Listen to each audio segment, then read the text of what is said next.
Israel, Lebanon और Iran के बीच तनाव गहराता जा रहा है। हालात ये हो गए हैं कि अब लड़ाई आर पार की हो गई है।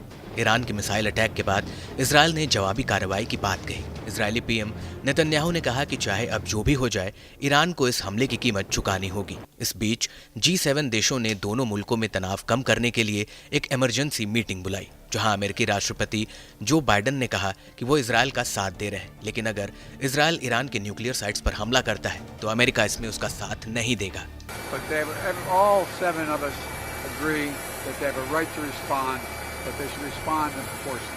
दूसरी ओर अमेरिका के पूर्व राष्ट्रपति डोनाल्ड ट्रंप भी इस विवाद में कूद पड़े हैं। ट्रंप ने भड़काऊ बयान देते हुए कहा कि ईरान के हालिया मिसाइल हमले के जवाब में इजरायल को ईरान के परमाणु सुविधाओं को निशाना बनाना चाहिए।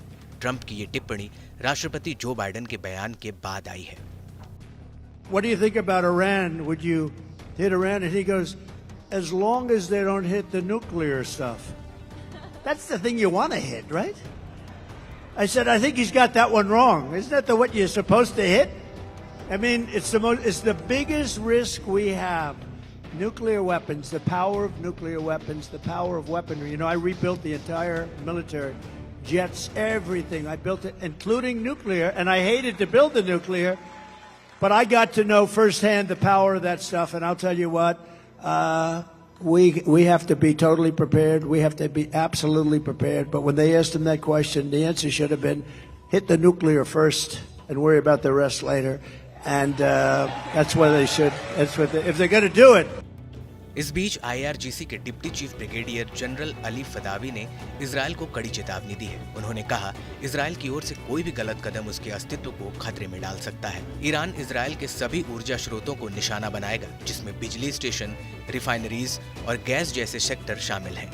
ईरान में इन सभी लक्ष्यों पर एक साथ हमला करने की क्षमता है। वहीं Iran army commander in chief ने भी इजरायल को धमकी दी है। मेजर जनरल अब्दुल रहीम मौसवी ने कहा, इजरायल को किसी भी लापरवाही कार्रवाई के लिए गंभीर और विनाशकारी प्रतिक्रिया का सामना करना पड़ेगा।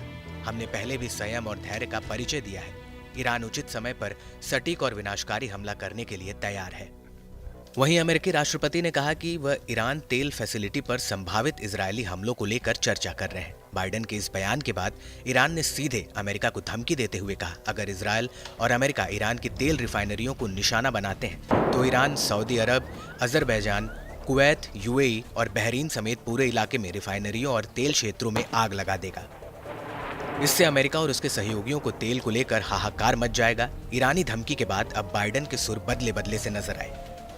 अब अमेरिकी राष्ट्रपति जो बाइडेन नहीं चाहते कि इजरायल ईरान के तेल उत्पाद संयंत्रों को निशाना बनाए। उन्होंने कहा कि इजरायल ने अब तक ये तय नहीं किया है कि वे किस तरह से हमला करने जा रहे हैं। इस पर चर्चा चल रही है। जो बाइडेन ने कहा कि मुझे लगता है कि अगर मैं उनकी जगह होता तो ऑयल सेक्टर पर हमला करने के अलावा अन्य विकल्पों के बारे में सोचता। ऐसे में ये कहना गलत नहीं होगा कि मिडिल ईस्ट में जारी तनाव के बीच अमेरिका एक दीवार बनकर ढाल का काम कर रहा है। नहीं तो ये युद्ध कब विकराल रूप ले सकता है, ये कोई सोच भी नहीं सकता। बता दें कि ईरान दुनिया का 7वां सबसे बड़ा तेल उत्पादक है, जो अपने उत्पादन का लगभग आधा हिस्सा विदेशों में निर्यात करता है। खैर, अब इस बढ़ते तनाव के बीच देखने वाली बात ये होगी कि क्या इजरायल अमेरिका की बात मानता है या फिर अमेरिका के खिलाफ जाकर ईरान के तेल भंडार पर हमला कर युद्ध को और भयंकर बनाते हुए नए युद्ध के लिए ललकारता है।